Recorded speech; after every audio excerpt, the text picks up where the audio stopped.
All right. Welcome out there. It's Stay the Water. I'm your host, Dr. Eric Claville.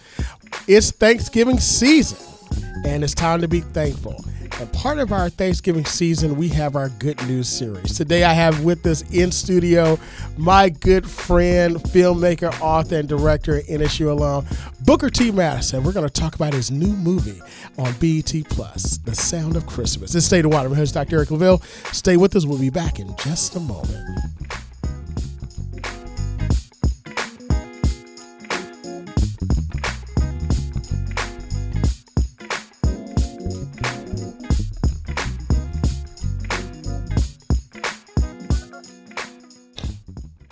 Welcome back. It's Stay the Water. I'm your host, Dr. Eric Claville. We want to thank you all for joining us here on this kind of chilly Sunday in Hampton Roads. I don't know about you, but I'm looking across the country. We've got massive snowstorms up in New York and Buffalo. They had to move the football game, and temperatures are dropping everywhere. But you know what? It's the holiday season, and it's the season to be thankful. You know, we got a lot to be thankful for. It's 2022. We're at the end of a year that we've experienced a lot, and I'm just thankful for God for all that He's done for me, my family, and all others. Let me tell you, no matter what happened in your life, be thankful for. So for us, this time of year, starting this Sunday all the way to the end of the year, we're featuring during our Good News series, good news across Hampton Roads and the Commonwealth of Virginia, and also across the country. And you know what? We're going to kick it off, this particular Good News series, with none other than my good friend and colleague and NSU alum, filmmaker, author, director, who's live in studio with me right now, Booker T. Mattison. Booker. What's happening? I'm in this new studio. I was on air when I was here at Norfolk State from 1991 to 95, and it did not look like this at all, so I'm excited. Well, listen, look, everybody out there, he actually surprised me. So Booker's actually a professor in Georgia, at the University of Georgia, headed up there. He'll talk more about the film program that he has there, doing phenomenal things, you know, right out of Virginia Beach, doing phenomenal things in the state of Georgia. So we're talking back and forth. We got him set up on the show several weeks ago. I said, I got to feature you. And look, I got a bone to pick with him too, because he didn't cast me in his movie, but that's okay. But you know, so I give him the call-in information. I'm like, okay, call in this time period and so forth. And lo and behold, I get a phone call, says, hey, I'm outside the studio. This man, he drove all the way from Georgia, of course, on family business, but he said, I'm going to come into the studio right now. And it was really a great surprise, because we haven't seen each other in probably, over half a decade? Yeah, since Hampton University. Yeah, we were both professors there, young professors, and doing great things. I mean, I'm so happy, so proud of you. So again, how's it feel, first of all, to be back on the yard here at Norfolk State? It feels great. It's exciting because, you know, my formative years were spent here at Norfolk State. And I did the TV directing class with Lateef Gibson last week. And one of the things that I mentioned to him is that Norfolk State is where I learned how to become a leader. Yes, sir. So coming back now as a leader and a visionary, utilizing and walking in those gifts and talents and abilities that were nurtured and developed here is really, really something special. You know, it's great to hear, you know, the growth of not just our alums, but when our alums come back, for them to talk about the growth here, you know, at the university. Because to us, I mean, we're here every day, we're moving, we're shaking trees, money trees, you know, to make sure things happen. But to actually get the viewpoint and the perspective of those that walked the yard years prior to us being here and seeing the growth is tremendous. So when you came back, what's one thing that stood out to you when you drove on the yard? Well, I mean, the campus is extraordinary. The physical plan has changed dramatically. It's a new library. It's a new student center. The Mattison Hall, where the mass communications department is housed, has been renovated. The studio has been renovated. So the tower is new. So there's so much new, but yet it's still familiar. So it's good to see the physical plant continuing to grow and develop. Absolutely. So look, let's talk about where you are now. You're at the University of Georgia. You're there. Tell us what's going on. What are you doing there? Well, I'm a professor in the Department of Entertainment and Media Studies at the University of Georgia. And we just launched, we're in year 3 of launching our Master of Fine Arts. Wow. In film, television, and digital media production, and I was instrumental in developing and building that program. So it's exciting to see that now begin to take flight. The reason for us creating that program in the state of Georgia was to develop above-the-line talent, the producers, the writers, the directors. Essentially, Georgia serves as a service industry to Hollywood, and that the decision makers are still in Los Angeles. They come to Georgia and shoot, and then they go back to do post-production. So our goal is to develop the above-the-line talent in indigenous industry so that we don't just have production dollars coming in, which is somewhere at the tune of $10 billion a year. Wow. But we also get people, writers' rooms in Georgia, post-production happening in Georgia. So that's the goal, and that was the purpose for developing the Master of Fine Arts program. Wow. So you're on the ground floor in developing that program. I was on the ground floor in developing the program, serving on the committee to hire the professors who are now running it. So I step back. My job is done. I'm now serving the Entertainment and Media Studies Department, which is the undergraduate students, where I teach the advanced production courses, directing, screenwriting, and production practicum, which is the thesis class. I'm thinking back, and I remember where your office was, back at Hampton, and you're at the top of the library, and you had this kind of funky office space, creative office space. You had a little couch in there, and I would come up and we'll sit and have like some real in-depth conversations. Absolutely. And I remember you talking about, developing films and your books. As a matter of fact, you gave me my very first book on film and acting. Oh yeah, exactly. Right. I remember that now. We would have these conversations, and it would start off on something practical that we had to talk about, and the next thing you know, we're off on, you name it, we've discussed it. So it's part of that development of the relationship it's even nice to now be sitting across from you and actually having a conversation, and it's not in the office, it's actually on air. You know what? The book was about developing a tagline. That's right. So I remember it to this day, which I've started developing. So again, everybody out there in Radio Land, I'm actually auditioning now on air for my guy Booker, so I could be in his next movie. I'm just saying, if Little Richard can talk himself into a Lifetime Grammy, I could talk myself into a role. So listen, let's get to it. Right, you're in Georgia. You're there in what's now called Hollywood South, right? We see the massive work coming out of there. Tyler Perry, what he's done, what other individuals done, not just in film but also in music as well. With LaFace Records and everybody that's come out of Atlanta. But now Booker T. Mattison has hit the scene. And you've got a work that is debuting in about 4 days. Tell us about it. The Sound of Christmas. It premieres on BET Plus on Thanksgiving Day. And it's the story of an out-of-work music teacher who takes a job nannying a rich billionaire, and that's to manage her feelings. And she brings music and singing back into the home. And it's an adaptation of the novel The Replacement Wife by my good friend Tiffany L. Warren, who is also an executive producer on the movie. So, let's kind of back up a little bit. I mean, that's the overview. That's the 30,000-foot view, right? But for our audience, how does this all start? Okay, so a film from beginning to end. I mean, you've got BET Plus is debuted. I've seen the trailer. If you haven't seen the trailer, go to WNSB social media, go to NSU social media. Booker tell you where to find it. You can see the trailer.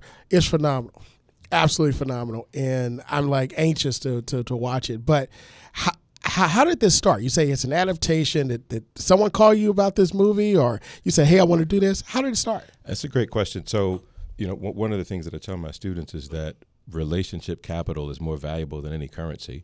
And we're seeing that play out even with you and I having this conversation now because of the relationship. Yeah. And that's the same thing that happened with Tiffany. We met as authors. I took a little time off from making films and published a couple of novels. Tiffany has a catalog of over 20. Wow. So we met, I believe in my second novel, Snitch, came out in 2011. And from the moment we met, she had this event called the Faith and Fiction Retreat. And her husband, Brent, was there. My wife, Angie, was there. And, as couples, we hit it off. And it's like, hey, we need to do something. So fast forward, 10 years later, Tiffany, she reaches out and says, hey, Booker, I'm going to pitch, The Replacement Wife, and I want you to write and direct. So she hooked me up. She put me on, and that's how I got involved. And then Megamind Productions, the production company, came on board. Shout out to Tressa Smallwood. So the first step, getting back to your question, is to develop a treatment. And for the audience members who don't know what a treatment is, it's essentially a summary of the story, because you have a 300-something page book and a 90-minute movie. You can't just say, hey, put the book on the screen. So the treatment is the first step, in that you have to figure out a viable screenplay or a film story that you pull from the book. And once we had the script together, then of course once the network gets involved, you're going to have notes from the production company, you're going to have notes from the network.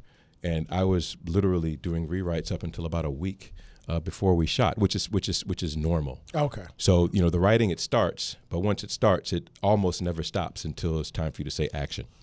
So you've got the script, you've done the edits, and then you have the cast members in there. So what was the process in casting the crew that you have? It was a combination of the producers, Yanli Artie, Ron Robinson, utilizing their relationships once again to cast the principals. It stars Neo, Soraya, and Drea Michelle, and then the casting director, George Pierre.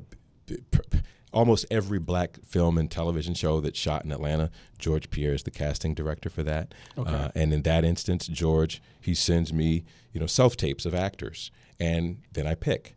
So, it's a combination of the producers, the casting director, and myself, and we came up with a really wonderful company, which also features Elijah Kai in her debut film, as well as Blake James. They play Neo's children. Also, Roxanne T. Mims, who you may recognize from Greenleaf. Pastor Jamal Bryant is in it. He plays a bishop. So a really, really wonderful cast. Who's playing my part, by the way. Booker and I kid around about that. I said, man, you had a preacher that could have cast me.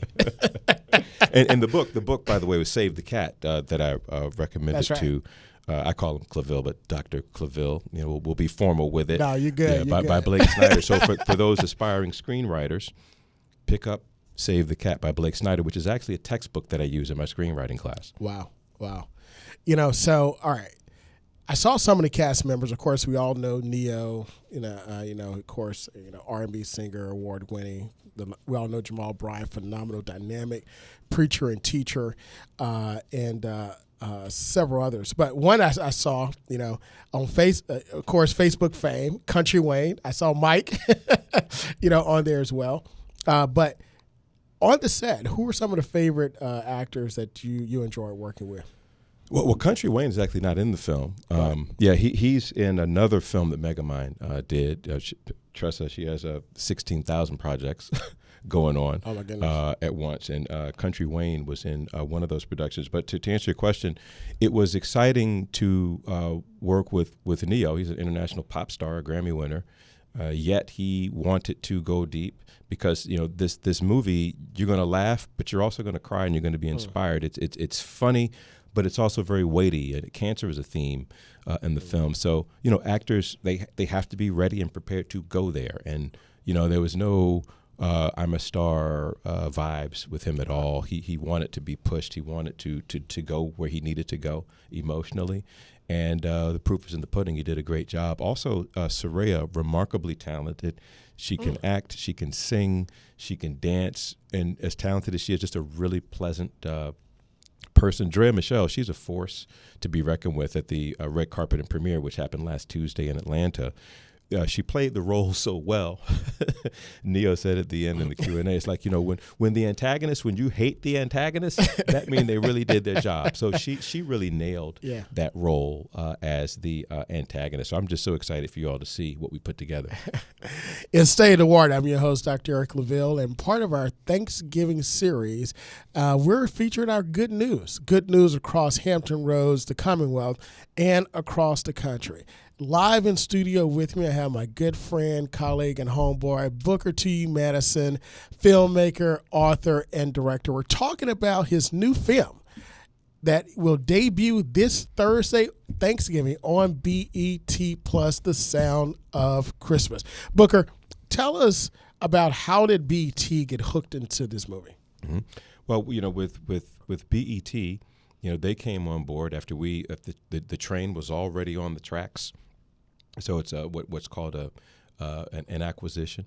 So once BET gets involved, now of course it becomes a BET production with their notes and of course their platform.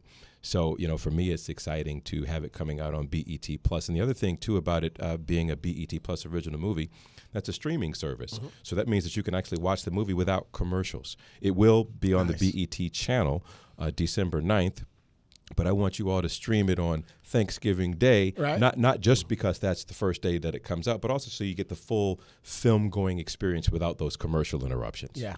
Well, look, we've got it locked in to stream it ourselves.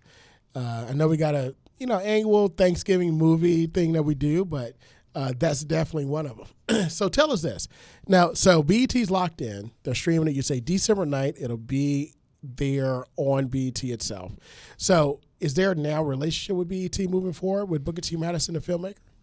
The relationship is such that, the movie is coming out. It's not like, hey, Booker T., we're going to give you a 3-picture deal with BET, but it's been a great experience working with them and something that I've shared with several of my former students and even colleagues in the industry.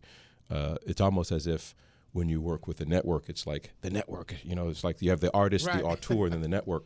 But I have to say that I'm very pleased with the film. I can objectively say that it's good, not just because I did it. So the product that we came up with collaboratively with of course, beginning first with the author, with Tiffany L. Warren creating the world and the script, and then the production company, and then the network, everyone contributed to what I think is a modern Christmas classic, which is what we set out to do from the beginning. Yeah, yeah. So speaking of classics, so we know that we have those black movies, that we watch every year, right? Those are the ones that we're like, hey, I got to see this holiday season. Is this one? I mean, tell us right here on air. Is this one that you believe will become one of the classics? Yes, and there's 2 reasons why. Because, of course, what filmmaker wouldn't say yes, but I'm going to give you some reasons. I'm going to give you some evidence. Yeah, right? Absolutely. Break it down for us, Booker. Break it down. No, of course, this evidence is rooted in empiricism, my own experience, right, and perception. But it's if the storyline sounded familiar to you, that's because The Sound of Music was one of Tiffany's favorite movies growing up. So Tiffany initially wrote The Replacement Wife as a stage play when she was down in Dallas. Wow. And after it was a successful stage play, then she published it as a novel, and it came out in 2014. And once I came on to write the script, to adapt the novel, obviously the book, the story comes from the book itself, but I also used visual references to The Sound of Music. So when you watch the film, and if you know The Sound of Music, you're going to see some visual references that are very familiar to you. So that's one reason why I believe that it's a classic, because it's a modern iteration of The Sound of Music, set in Atlanta with an African American cast. And the second reason is we have 3 Grammy Award winners who are involved in the music on this film. Obviously, Neo, who's singing, but also Jonathan McReynolds wrote and produced original Christmas songs, as well as Myron Butler wrote and produced original Christmas songs. And our composer, Teddy Bishop, is also a Grammy winner. So we have Neo, Grammy winner number 1, Jonathan McReynolds, Grammy winner number 2, and Teddy Bishop, Grammy winner number 3. So in a musical, which this is, it's all about the songs. In a Christmas movie, it's all about the songs. So we have a classic storyline and soon-to-be classic music. So yes, every year you're going to be singing the songs of watching the movie. So what you're telling me is I have no chance of getting in your movies now. My price is about to go up. Yesterday's price is not today's price. All right, so but we're friends, so free price is always the thing. That's it, right? my guy. Free price. Look, we have a few minutes left. I've been really, really anticipating, talking with you about this film and really seeing it as well. When families are sitting down, people are sitting down, friends, sitting down watching this movie, tell us what they're going to see, what they're going to feel. Sure. I'll go back by saying, give you an anecdote. So when I was reading the book, preparing to first write the treatment, I was laughing like it's the funniest novel I've read. And my wife was like, are you reading the book? Because I was laughing so hard. And I'm like, yes, I am. But there's also a theme in the movie, and I'll tie this to why I'm actually here. A theme of cancer, and the idea is, and this idea is certainly true, that just because you're having difficulty or because you may be going through a tough time it doesn't mean that you can't have a Merry Christmas. So it's a story with heart. It's a story with gravity. So yes, you're going to cry, but you're also going to laugh. Yeah. So I'm just excited to share it with the world. Absolutely. My friend Booker T. Mattison, again, I'm so happy for you, so proud of you. Like I said, we've had some phenomenal conversations. Really, we haven't seen each other for over half a decade, but we've known each other for almost a decade now. That's right. We hit it off immediately. It was just that kindred spirit. And you cut the beard off. I'm always saying bearded brothers unite. He cut his beard off. I know we don't have the video cameras, but I walked in. I'm like, bro, I've never seen you without a beard. That's right. We were the bearded professors. That's right. One time, the young professors, but now we're. He dressed a lot better than me, you all. I used to call him the fashion plate. But some things ain't changed. But anyway, we're moving on. But again, I'm so happy, so proud of you. God's truly blessing you. And again, our prayers go out to your family. I know you have a sick parent now in the hospital. So, we're sending our prayers, because not just the sound of Christmas, but also a Christmas miracle. Amen. Is definitely in the works. Once again, this is Stay the Water. I'm your host, Dr. Eric Claville. A part of our good news series is to be thankful. It is the Thanksgiving season, and we've come out of a major pandemic. And there's a lot that we've learned as a country, a lot that we learned as individuals, a lot that we learned as just being citizens together and being part of the human race. So what I want us to do is this holiday season, I want you to go back and count your many blessings. Count them one by one. Understand that, none of us are here because of our own doing, but it's only because of the grace and the mercy of God that we are here. And we have the ability to do the great things that we do. I'm able to be here not because I did everything right, but I'm able to be here because God has allowed it. So I want you to go back. Think about all the things that you've been through in 2022, 2021, 2020, and even go back even further than that. And I want you to start counting those blessings. Understand that tomorrow is going to be brighter, and it's a much, much brighter day. So with that being the case, as we continue to count these blessings, I want you to think about it and send us something online. Interact with us here on our social media at Hot91 Online, at Hot91 Online. And you can go also to our Norfolk State University social media.